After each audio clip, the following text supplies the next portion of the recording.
Welcome to Y Nada Más, a Real Madrid podcast.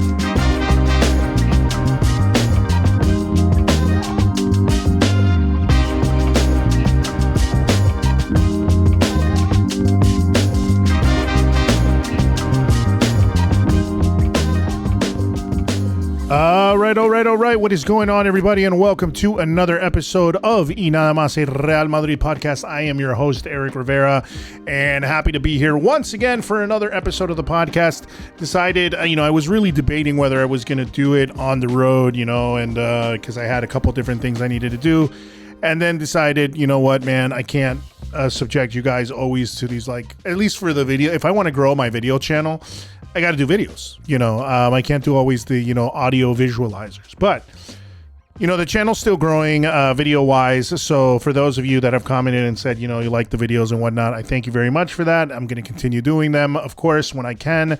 If not, there will always be the audio version of the podcast. So with that said, guys, please, if you are listening to the podcast right now, I really beg you guys, if you are listening to the audio version of the podcast, and even if you don't watch podcasts usually on YouTube, head over to our YouTube channel, which is at Y Nada Más Podcast on YouTube. Check us out, subscribe, hit the subscribe button, drop us a comment, let me know, whether you like the podcast or not, or whatnot, and, just help us grow the channel when it comes to YouTube. Even if you don't listen, but it'll help, us grow there as well, because, I want to grow the podcast as well and have a video version of the podcast available to people that like to, watch podcasts on video on YouTube, because that's a big thing now too, So aside from that, we also have the audio version of the podcast. So for those of you that are watching, you can obviously catch the audio version of the podcast wherever you like to listen to your podcasts, whether that's Apple Podcasts, Google Podcasts, or on Spotify.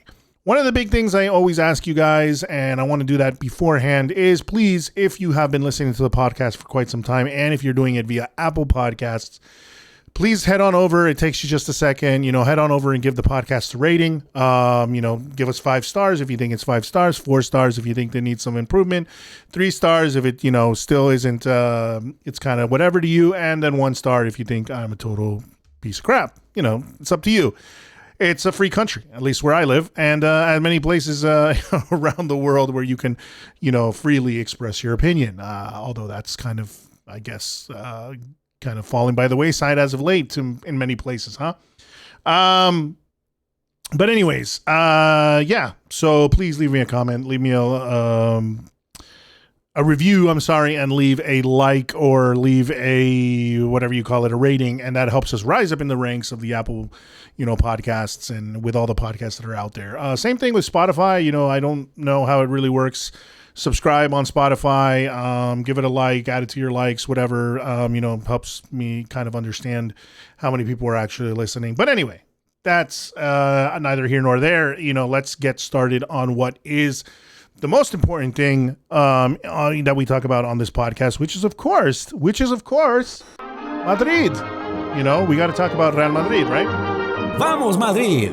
So, with that said, Vamos Madrid for sure, 100%. It was a European Champions League. The UEFA Champions League took place today, and we faced off once again against SC Braga. And it was a dominant performance by the boys, Real Madrid, playing against SC Braga in the Santiago Bernabeu. And you know what? We had a tough game on the weekend, not a tough loss. I wouldn't, a lot of people were losing their heads. I was really angry after that game too. So for all the Madridistas out there, I honestly was in the same boat as you guys. I was really angry after that game. I watched it.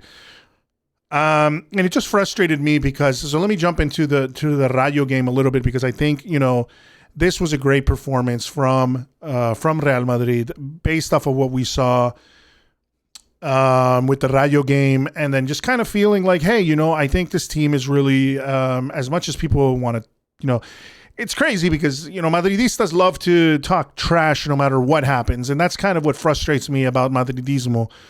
Yes, I understand that there is a culture of absolute perfection in Madrid, that we always have to win, that anything less than a victory is a loss, but that's just not the reality of football, unfortunately. The reality of football isn't that you can win every single game. There's been the rare occasions where teams can pull that off or go on, crazy runs of victories, but you're going to run into situations where you're going to lose the game, where you're going to tie the game, where you're not going to play well, where, where the team is just not going to look good. And I think we ran into that in the Rayo game, because on paper, I would say the lineup really looked, for all intents and purposes, it really looked like it was going to be a stellar lineup. We had everything we needed, essentially. But it fell flat. We started with Joselu because, a lot of people, including myself, were saying, we needed to start with Joselu because Rodrygo wasn't doing well. We started with Bellingham, of course, at the tip of that diamond, of course, with Vinicius, which I'll get into in a second.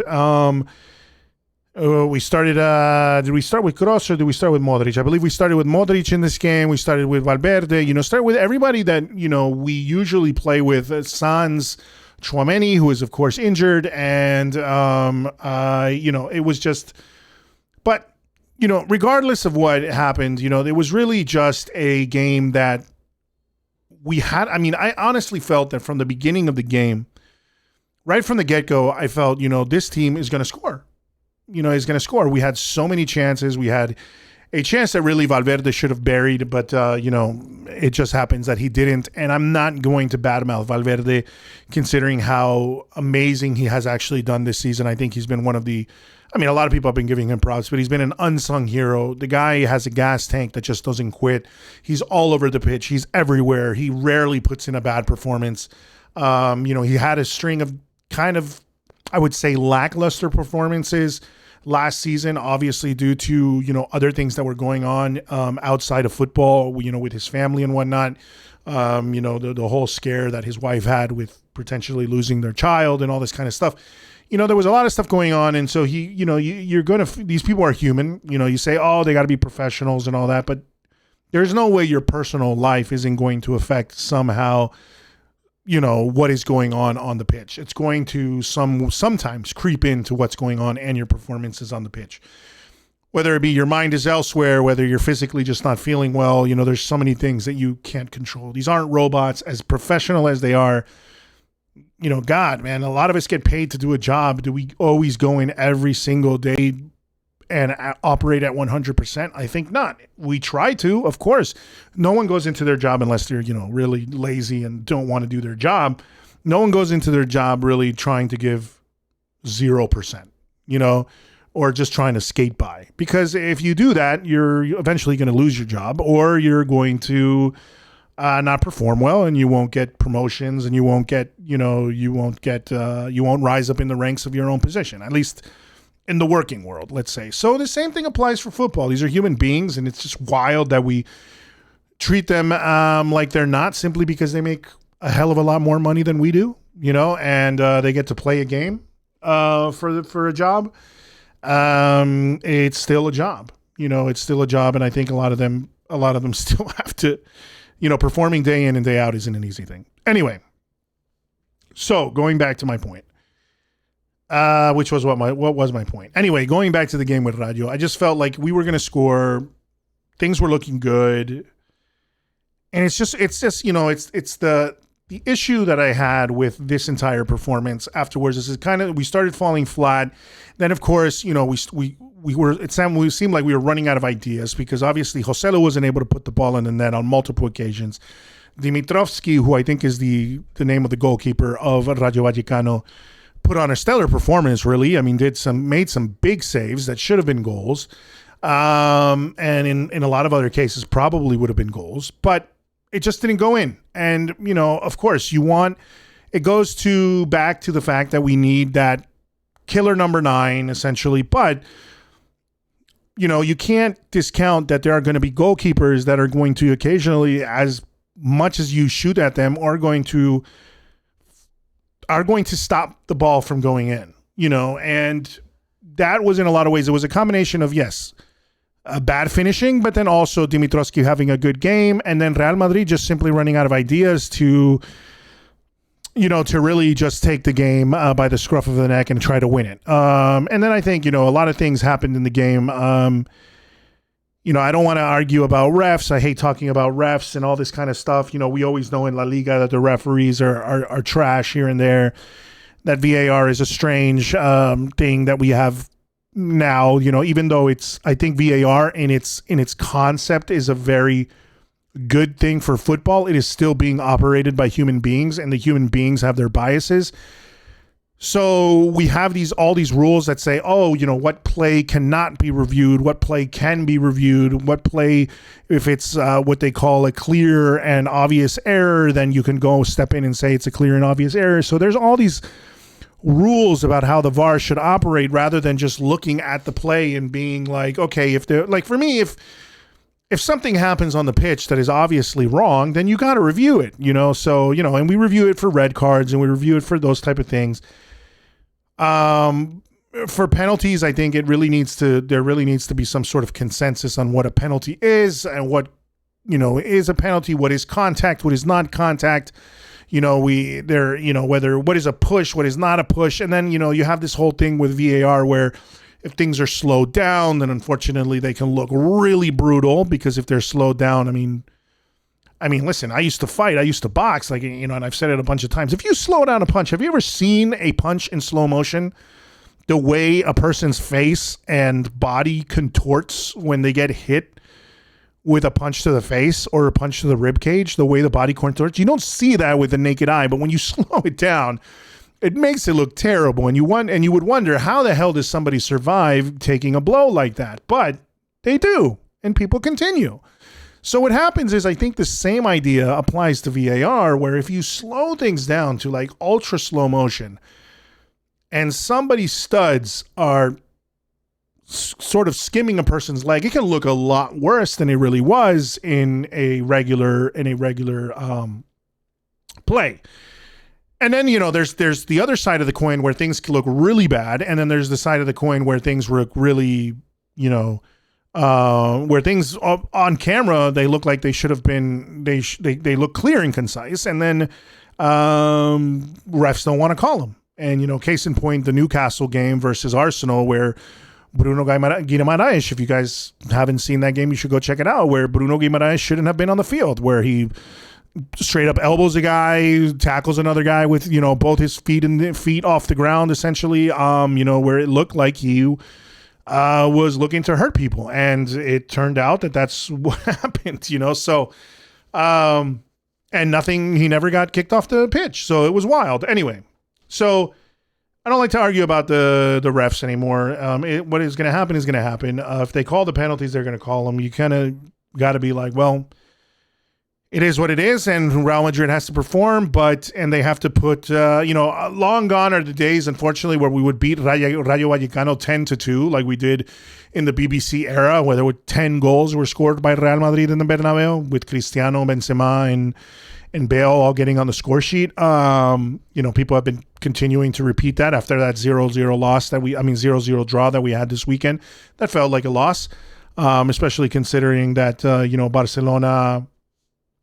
Barcelona didn't look good, but was able to pull out just a win, against Real Sociedad, that Girona was able to continue their winning ways, that, Atletico Madrid dropped points. So it would have been ideal for us to at least, get the 3 points against the team that we should, get 3 points against, especially considering that we were in the Bernabeu. But it didn't happen.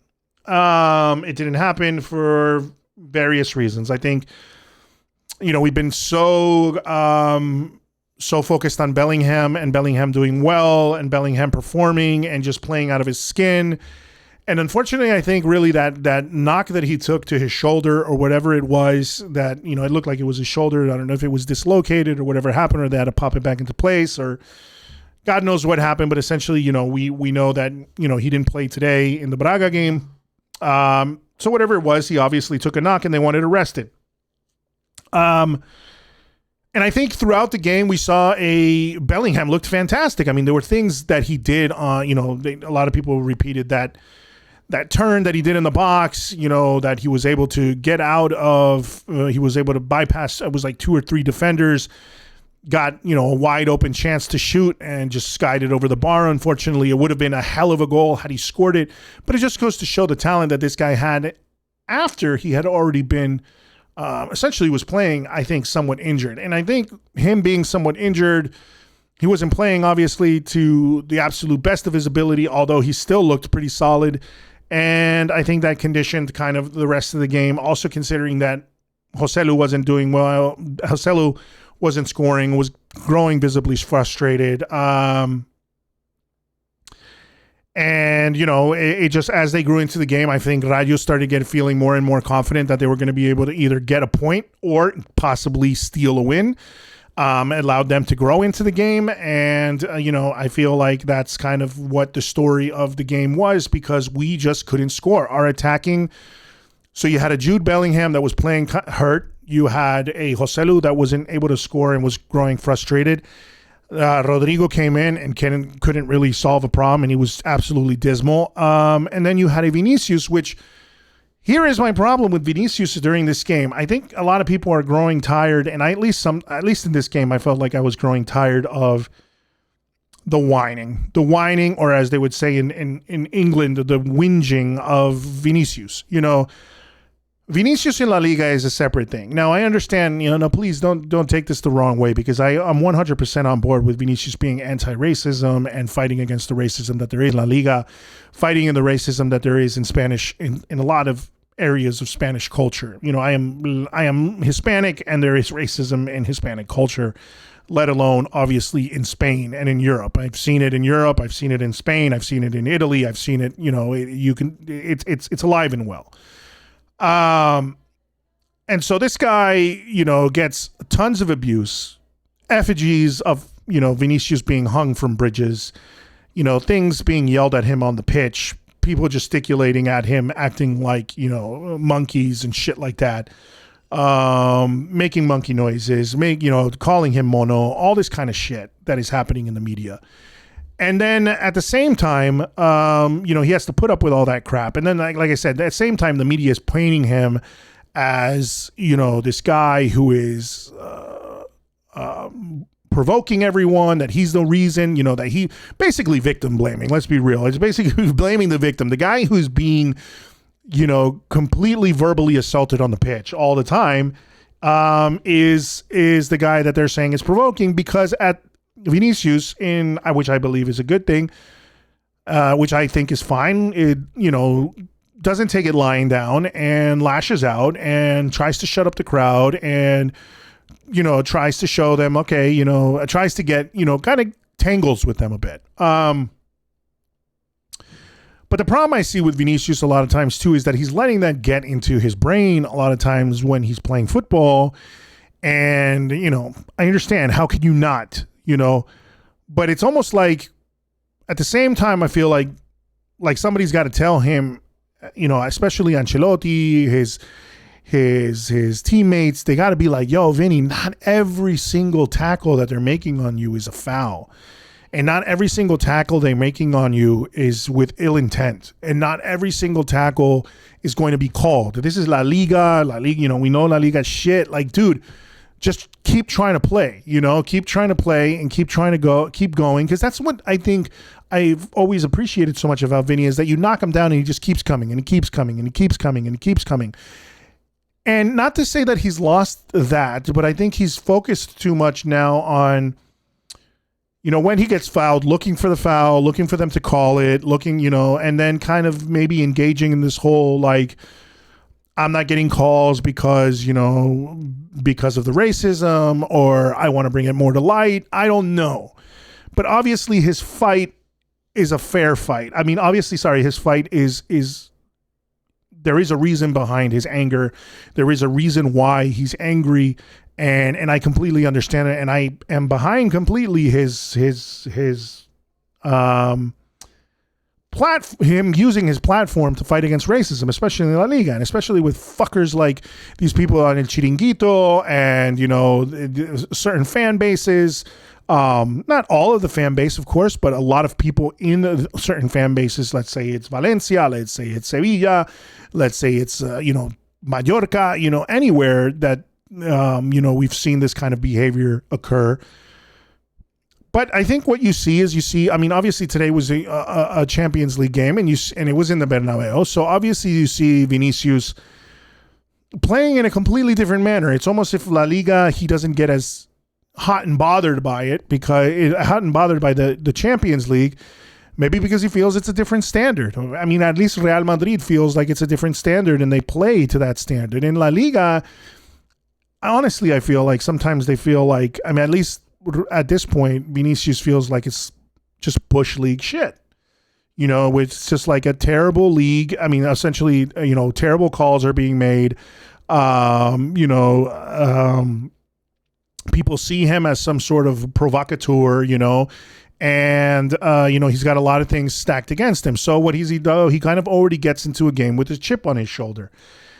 But it sucks because I think there's so much more talent, like we saw today with Vinicius, that he played incredibly well today against Braga. And I feel like that is what's lacking a little bit when we play our La Liga games. And I kind of want to err on the side of caution here because I don't want to say, hey, man, just play, because, that's impossible to do when people are raining down abuse on you, and at some point you're going to be like, you know what, man?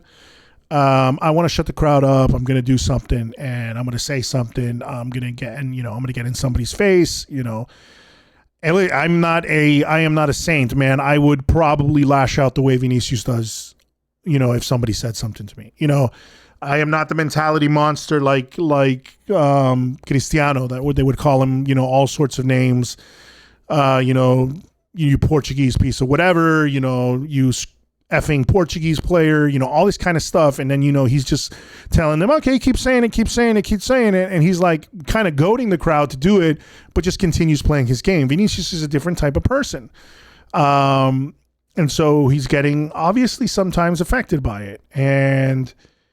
But I think he's letting it seep too much in. And then at the same time, I think the whining when it comes to refs, when it comes to everything, it's almost like, for me, almost like that Neymar effect where, yes, guys are constantly going after you because you are, you're a star player and you're very good with your feet. It's hard to stop you when you get on a roll. You got quick feet, so it's easy for you to like take on defenders, and they get frustrated because they can't stop you. So they lash out and, they kick out at you. And then obviously you're getting fouled. So you're getting frustrated because you're getting fouled so much, and you're getting frustrated because, the ref isn't calling it. So it's kind of like I'm tired of him constantly like looking for it and arguing, and then I'm always afraid that he's going to argue himself into a red card, because I just feel like that's how crappy La Liga refs are at this point, because he gets fouled and then he's legitimately trying to voice his concern, and then he's getting a yellow card, and then he just doesn't stop. Like, other players have to step in because they know he's hot-headed. So that's where I feel like in the Rayo game just felt like that. Like the one player we kind of, Jude Bellingham is hurt, playing hurt. Rodrygo and Joselu are not responding when it comes to goals. And our star guy, that really should be our star guy, aside from Jude Bellingham, our star striker, essentially, aside from Jude Bellingham, at this point, who's not even a striker.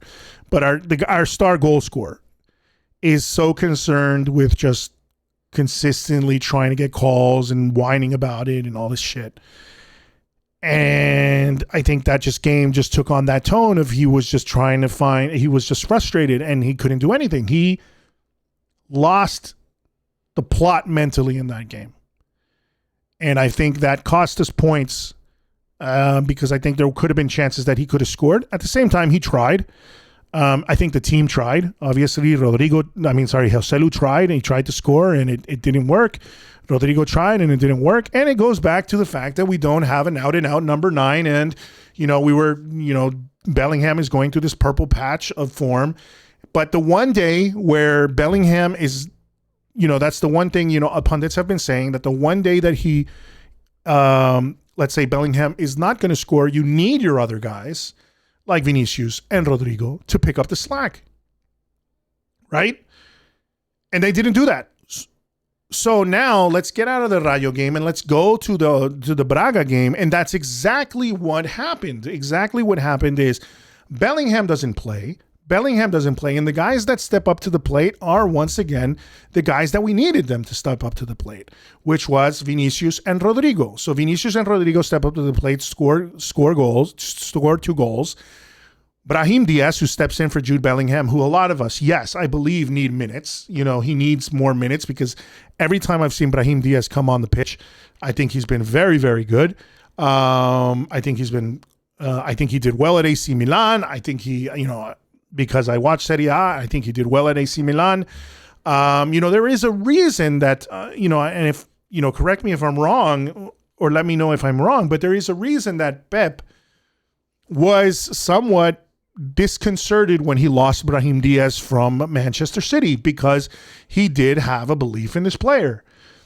And I think Brahim Diaz is a talented guy. So yes, I do think he needs more minutes, but there's just such an embarrassment of riches in the midfield. How is he going to jump in? Okay, yes, he can jump in because really the position that Brahim Diaz plays is he's going to play either in the position of Jude Bellingham, right? He's going to play in that position as the tip of the spear, essentially a central attacking role, which he did at AC Milan, although they played with a central striker, so he was playing just behind the central striker. Or he would play out on the right wing, which in this case, there is no right wing position because that is usually Rodrygo's position.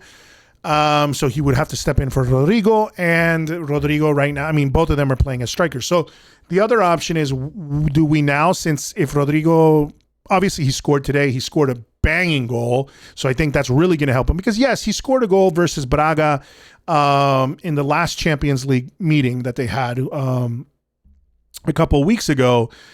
He got his, he kind of broke that string of bad luck in front of goal against Braga, but it was very, a lot of us were talking, who got the last touch on the ball. It was not a clear touch on the ball. We didn't know who at the end really scored. They gave it to Rodrygo, but it wasn't, did he get the last touch? I don't know, whatever. But this one was a clear, cut chance.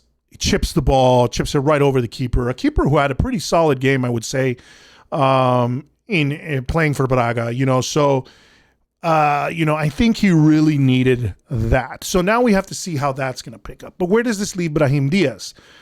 Does it leave Brahim Diaz as a backup instead of Joselu? Because, he's not a striker, so you're going to put him as a second striker with Vinicius. Do you start him instead of Bellingham? What role do you put in Brahim in this team? Sure, you can substitute him for Bellingham if the game is, you can give him more minutes. I don't know. That's the thing, and I feel like at the end of the day, so anyway, going back to the game, the team did a great job in exactly what it needed to do, which was they needed to step up. The players that were, I think they must have gotten a talking to from Ancelotti. I think, I don't know if they see what the press says. I don't know if they see what fans say. I really would hope they don't because, of course, there are just horrible Madridistas that will never find good in anything that this team does, regardless. They'll never find anything good in what Ancelotti does. They'll never find anything good in what either of these players do because everyone wants to play their favorites. There's so many people, like I've just seen so much shit about playing Nico Paz and playing Arda Güler and playing Brahim and why more minutes, and I want Ancelotti to leave because he doesn't play our youth players, and why are we not like La Masia in playing all our youth guys? And I'm like, dude, shut the fuck up, bro. Shut up, man. Like, really, at the end of the day, man, I put myself in Ancelotti's shoes and I would be like, what do I want to do? Do I want to go with my tried and true guys that I know are going to win me games? Or I'm going to experiment I think, you can try and maybe experiment when it's Copa del Rey. Like, I think if he doesn't play some of these guys in Copa del Rey, then I'd be a little bit worried about it. If he doesn't play these guys, in the last minutes of a game that's, 5-0 or 4-0, which I feel like, today he could have, gave Arda Güler a try, but Arda Güler just returned from an injury. So I understand maybe it wasn't the chance. Maybe he didn't feel like it was the time. At the end of the day, he's the fucking coach. You know what I mean? And he's the one who makes the decisions. You have all these Monday morning quarterbacks, all these people that like feel like they could coach better and put these guys on the field and do a better job about it. And the reason, and maybe you possibly could.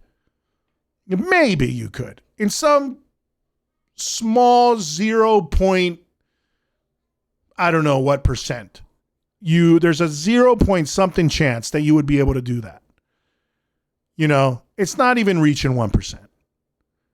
That you, of all people, you random Twitter warrior, would be able to step in and really get this team to win. That you'd put in Arda Güler, you'd put in Nico Paz, you'd put in Brahim Diaz, and, you'd put all these three guys, and in your world, you believe that those guys are going to change everything. And honestly, I don't think they will. I do not know if in the Rayo game, putting Brahim Diaz would have changed the situation. We don't know if putting in Nico Paz would have changed the situation. We don't know any of that stuff. We don't know if any of those guys from La Fábrica would have made a difference. And it's just the way that Real Madrid has always done business. We are not a team, and it's like people don't understand that this is not a team that has used players from La Fábrica and consistently brought them up into the first team. This is a team that has the history of forming players in La Fábrica, then selling them to other teams or loaning them out to other teams, selling them with buyback clauses or loaning them to other teams in order for them to get more experience. And if they do a really good job at another team, then they bring them back and decide, all right, now we want this guy to play for us. So that's the point that's happened with Brahim Diaz. That's the point. That's the thing that happened with Dani Carvajal. It happened with Fran Garcia. It's happened with many other players. And these are the current ones I'm talking about, of course. So, I just don't understand the whining about it, man. It's like, Ancelotti can do no good because, of course, we're winning 3-0. We're winning the game 3-0 in a Champions League. We're qualifying to the round of 16 with a perfect run of form already. 4 out of 4 games right now. And the bitching and complaining is about why he didn't put Arda Güler on, which we don't even know if he's 100% fit yet. Yes, he's starting to put him on the box. Yes, he's starting to say that he's training well. But he's feeling, is this the right time to give him the debut? No, he gave it to Nico Paz. He gave Brahim Diaz minutes, where other players that also deserve that, So are we going to see Arda Güler at some point? Yes, we're going to probably see him. So quit your bitching and just quit your hating. And then, I would love to see what happens if Xabi Alonso comes in next year when Ancelotti goes off to Brazil or wherever he ends up going, and you ungrateful fucks, they bring in Xabi Alonso, and then what happens is they're going to bring this guy in, and he decides, you know what? I'm not really a fan of Arda Güler. Or, you know what? I don't really want to use players from La Fábrica. I'm going to use whoever I want to use because I'm Xabi Alonso. The big swinging dick of this club is me. I am the big swinging dick of this club. I am the boss. Essentially, not some sort of Twitter warrior, not some clown that has, I don't know, in my case, Y Nada Más podcast in his name, as telling me that that's how I have to run the show. We don't know what happens behind the scenes. We don't know what's going on behind the scenes. We only know what we get from the press, and the press has its own agendas. And that's why I always just say, man, I just watch the goddamn game. You know what I mean? Like, that's what I do. I watch the game. I see what's going on. If you want to bring on players, if you would have brought on Arda Güler today, I would have been super happy about it. If he decided not to do it today, okay, he's going to do it at some other point, right? And then, we'll see what happens. But at the end of the day, I think my consideration here is that winning the game, as the coach, winning the game is the most important thing for me. Winning the game is not important. The most important thing for me as a coach is not trying to get trying to get Twitter's favorite player on the field. The fans' favorite player on the field, especially if he's an unproven player. Because I'd understand if Cristiano Ronaldo is sitting on the bench and everyone's wondering, why the hell is Cristiano Ronaldo sitting on the bench? This is like many years ago, Cristiano Ronaldo, not current Cristiano Ronaldo. And everyone's like, why is he sitting on the bench? Why is he sitting on the bench when we need goals? Why is this man there right now? Not some 18-year-old, 17-year-old that is unproven and saying, why is Nico Paz not coming in to change the game for me? I just don't understand what the point is of that, of the bitching and moaning about that. I don't think he's going to change the game. I don't think that that's going to change anything. Brahim Diaz, possibly he'll shut me up because he did today. Not that I'm saying Brahim Diaz is bad, but I just didn't think, was he going to be able to do a big thing against Rayo? I don't know. We don't know that because Vinicius and Rodrygo weren't operating the way they were operating today. So maybe if you put in Brahim for Jude Bellingham in that game, and Brahim is playing out of his skin, you were looking at a Vinicius and Rodrygo. We're not playing well. It just happened. And so you need, sometimes it's not just one player sure can change the game, but what we saw today was that they probably, got a kick in the butt or felt, the pressure after that draw. And I'm pretty sure got a talking to from Ancelotti, in a way saying, we can't drop points against teams like this, especially in the Bernabeu. They probably felt bad about it. I'm pretty sure they did. And they decided, what? We have to win this game. We have to win this game. We have to show much better performance in front of the Real Madrid faithful than we did against Rayo Vallecano. So this is what we're going to do now. And they showed up today. Camavinga had a spectacular game today. Valverde had a spectacular game today. Lucas Vasquez had I'm joking. Lucas Vasquez committed 2 errors, man, and I've had a love and hate relationship with this dude for so long, but at this point, I just really can't rate him anymore. I really feel like he just made 2 mistakes right away that could have cost us goals. He's lucky in the first one that for making a stupid foul, and he's lucky that Lunin stopped that ball, which of course Lunin is another guy that should get more minutes, obviously. But unfortunately, he's coexisting with a man named Thibaut Courtois, and now they brought in Kepa. So, but who's better out of the two? I think, Lunin deserves a little bit more. In that case, I do, but I don't know whose call is that? I don't know. It's the coach's call, and they brought in Kepa. I guess they needed to have 3 goalkeepers. I don't know, because Thibaut Courtois was going to be out for the season. So they brought in 2 guys, and they brought in Kepa and whatever. But I think Lunin did a great job today. He showed his class, which is, something we've seen. He was part of, obviously, a World Cup, was it like an under-19 or under-21 World Cup winning team with the Ukraine. So, I do feel like he needs more, but he's had also games where he looked nervous, and he made, he was making nervy mistakes, But yeah, Lucas Vasquez, man, he could have cost us that first goal, and then the second he could have cost us a goal that with that tackle that went to a penalty. Then Lunin stops it, and then there is the dreadful header that he passes. I don't know what he was trying to do, whether he was trying to pass it to Rudiger or was trying to pass it back to Lunin, but essentially he passes it to the striker, essentially, into space where there is a striker for Braga, and and I don't even know. I don't know, because I don't know what constitutes penalties anymore. I don't know if that should have been called as a penalty. It surely looked like it could have been called as a second penalty. If they would have called that as a penalty, I would have been like, you stupid idiot. You did it again. You messed up again, and you caused another problem. So he almost did it twice. And doing 2 mistakes like that in a game, in the Champions League, regardless if we've been doing pretty solid, can change everything. So I was really frustrated with that. And then Mendy dropping another stinker. Rudiger, I can't say enough about. I just love the guy. I think he's a madman, and I think he does really well. I think he's really shown up, especially with the absence of Militao. I think Rudiger is the is a boss in that defense. I think he's really finding his form here at Real Madrid and sort of cementing himself as the center back there. And I wonder if Militao comes back, if Militao is going to be the center back.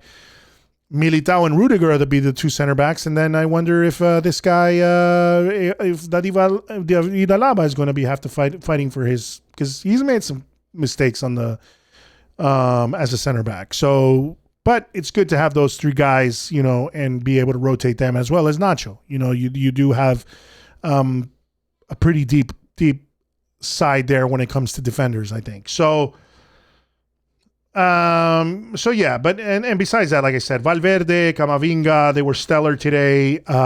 Vinicius looked great today. Rodrygo looked great today. Joselu, I don't think he could come in enough to do much difference. But looking at essentially, Rodrygo's chip was of course an amazing thing. I think that Diaz looked great. Toni Kroos does what Toni Kroos does. Camavinga, I think, should have gotten a higher score than what he's getting here in this thing. But I think he was one of the best. At least for me, Camavinga looked like one of the best on the pitch. But yeah, I mean, we had an expected goals of 2.61, ended up scoring 3. Total shots 18, shots on target 7. Big chances missed 1, accurate passes 90. It was and let's see, defensively, who had the top stats? Eduardo Camavinga, who made 2 interceptions, 6 ball recoveries, 1 block, 3 clearances. He was made 15 defensive actions throughout the game. He was definitely the looking here at these stats, was the basically the most important player on the pitch defensively for Real Madrid. In attack, Vinicius Jr. was the most important player on the pitch. 17 touches in the opposition box. He looked dangerous. Rodrygo and Brahim both had 8 touches in the opposition box, so they were doing well. Camavinga even added to some of those touches in the opposition's box with Eduardo Camavinga doing that, adding that. Successful dribbles. He did 3 out of 4. Rodrygo with successful dribbles, 100%. 2 out of 2, essentially. Brahim Diaz, 3 out of 9, 33%. But anyway,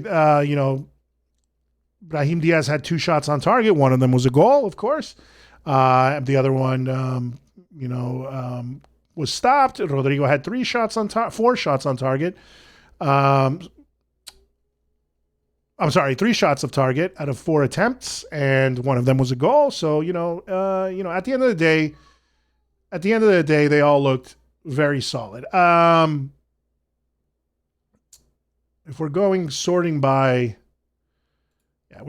touches in the opposition box, I would say, well, if we're looking at expected goals, the most influential player was actually Brahim Diaz. Well, Rodrygo and Brahim Diaz were the two, the standouts there. Rodrygo,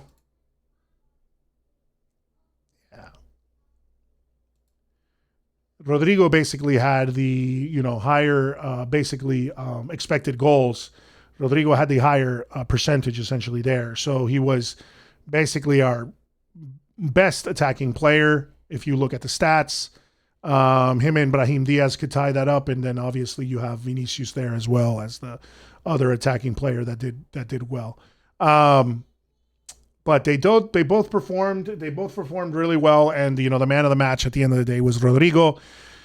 So I mean, this was just one of those performances that we needed, and to sum it all up, I guess, after everything that we've been talking about, to sum it all up really, at the end of the day, I think this is a performance that we needed to see from Real Madrid after that stinker that was Rayo Vallecano. And the thing is, Brahim Diaz, I really liked. I was watching some of the post press conferences, and then they had an interview with him. And Brahim Diaz was talking about how he said something like, he didn't want to talk about Rayo, that what they needed to talk about was right now, which was the game that had just happened. They talked about, his hug with Ancelotti, and he said that he spoke with Ancelotti in Italian, and Ancelotti said he was very proud of him, and that, and then, Brahim Diaz very much so, yeah, he said, yeah, sure, I mean, I'd love to play more minutes, but, he had a really, his behavior about the whole thing was really kind of interesting in the sense that he was very thankful of Ancelotti, saying that Ancelotti kind of always stuck with him, that Ancelotti was always supportive of him, and continued kind of to tell him, continue to stand by him, and so in a lot of ways, it kind of goes against everything that people on Twitter and everything want to say, where he doesn't trust him and that he's trying to shut him out and all this kind of shit. It's, you have a team that's deep and has a lot of quality, and so you have this young guy, and Ancelotti isn't the type of coach to play young guys all the time and young talents. He's not the type of guy that seems to try new things all the time, very pragmatic. And, a lot of people hate him for that, but at the same time, if he's getting wins and he's getting things done, then I really don't care, I honestly don't care, dude. I don't care if he doesn't play Brahim Diaz, as much as I might like Brahim Diaz. I doesn't care. As long as he gets the win, I don't care. As long as he get goals are scored, I don't care how it happens, And that's the thing. I think people just try to do all these things like, oh no, he needs to play this guy and that guy. Why don't he play this and that or whatever, This isn't Barcelona where there's, where they have to play these players, these young players, because they have no other options. They have a lot of injuries and they have no other options. They can't buy players. So they have to play La Masia. And good, to their I would say, I believe that they have La Masia is good at developing talent, and they've had some pretty good guys come up. I mean, I said, what's his name? Fermin. I think he's a solid player. I think obviously Gavi is a solid player. As much as I dislike Barcelona, those two guys are solid players, man. That are coming up the ranks of I don't know enough about Marc Gui or whatever, aside from the goal that he scored to say, oh, he really makes a difference. But they're forced to play these guys, And so I don't understand why everyone wants to force this dude's hand. If he's getting the results, it doesn't fucking matter, man. So anyway, that's my whole speech about that. I mean, I think anyway, we saw what we needed to see. Real Madrid really picking up. Rodrygo and Vinicius looking like they're back in full swing. I hope Vinicius can carry that over to La Liga. Carry that same feeling he got from today over to La Liga and doesn't let the things that are happening in La Liga get to him as much. Of course, I appreciate his fight against racism, and I believe he needs to stand up against it. I think he needs to stand up to himself, but for himself, of course, and and things like that. But arguing with refs is not the way to go. Arguing with them, because I feel like he's going to get sent off for some dumb shit, and I really don't want that to happen. For just arguing consistently with the ref.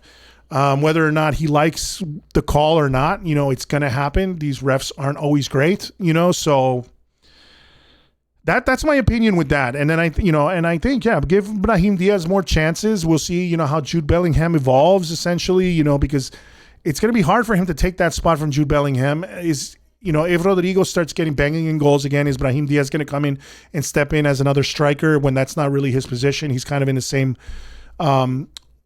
Simon in the same boat as Rodrygo there, that would be playing in a position that he's not used to, and he would have to step in for a Bellingham that's doing awesome. I don't know, so we'd have to see that. And with Arda Güler, I think we're going to see him play, and he's going to get his chances. And everybody hold your horses. With Nico Paz, same thing.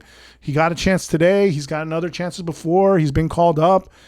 And once again, like I say, man, know the team that you support, man. This is the Fábrica is the way that Real Madrid does business.